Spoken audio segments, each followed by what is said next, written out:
Good evening everyone. আজকে আমি বানাবো মাছের মাথা দিয়ে পেঁয়াজি দিয়ে ধনেপাতা দিয়ে লঙ্কা দিয়ে পেঁয়াজির মতো একটা চচ্চড়ির মতো বানাবো। তো আমি কড়াই বসিয়ে দিয়েছি, এখানে মাছের মাথাগুলি দিয়ে দিছি, তারপরে এগুলি সবগুলি দেওয়ানোর পর এটা ফ্রাই করা হবে।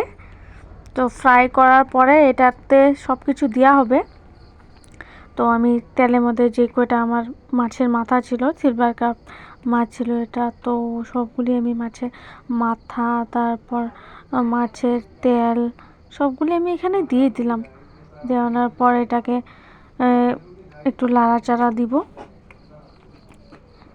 লাড়াচাড়া দেওয়ানোর পর এখানে কিছু মশলা, এমনি তো কিছু মশলা দিব না, বাট একটু হলুদ আর নুন দিব। তো অলরেডি আমি এখানে দিয়েছি হলুদ আর নুন।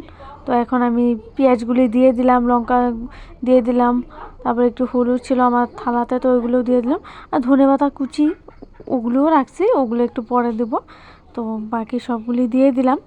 দেওয়ানোর পরে এটাকে এখন মানে একটু লাড়াচাড়া দিয়ে একটু বয়েল হওয়ার জন্য একটু টাইমের জন্য মানে রেখে দেব। এটা কিন্তু আমার অনেক টেস্ট লাগে খাইতে। আপনাদের কেমন লাগে আমি জানি না, বাট আমার অনেকই টেস্ট লাগে। তো আমি এইরকম করে যখন মানে আমার কিছু খাইতে মন চায় না, তো আমি এরকম করে বানিয়ে নিই, আমার অনেক মানে ভালো লাগে। তো আমার কমপ্লিট রান্না হয়ে গেল। বাই।